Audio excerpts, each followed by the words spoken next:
Ves Sobot is a Canadian businessman with Westlake. He deals with plastics. He joins you right now. Before he talks, though, please subscribe and donate because Justin Trudeau does not finance this show.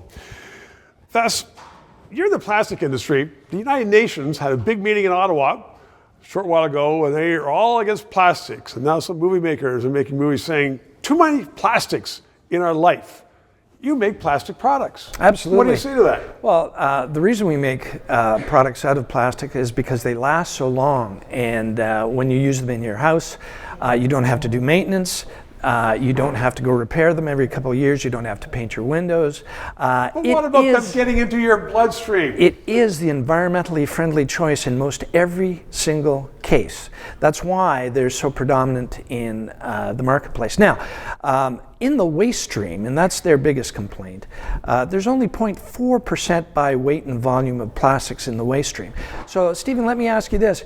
Wait a second, I get to ask the questions. No, yeah, you know, but we have 99.6% of the waste composed of other materials. Why are we focusing on the 0.4% of plastic? It doesn't make any sense. If you want to solve a problem, the visuals are big. You know, when you see those huge collections of bottles being brought out of the ocean. That's right.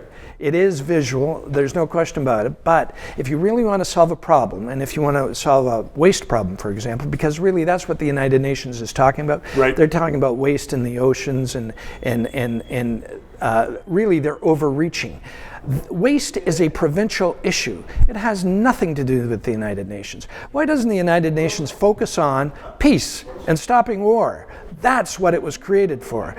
It has no place in dealing with the waste of nations. That is not what we fund the United Nations for. And so plastics, you're in piping and housing and stuff like that, but also it's a huge part of medical science, for instance. Oh, so true. So true. So when people are complaining you have plastics in your body, in some cases you want them in your body. Stephen, you and I are both wearing plastics on our eyes. What would we do without them? I know. Well, I'd be probably bumping into that wall. Exactly. I know we call them glasses, but they're plastics, right? I mean, plastics have improved our life since their inception. There's a reason why they are such a predominant market player in so many areas.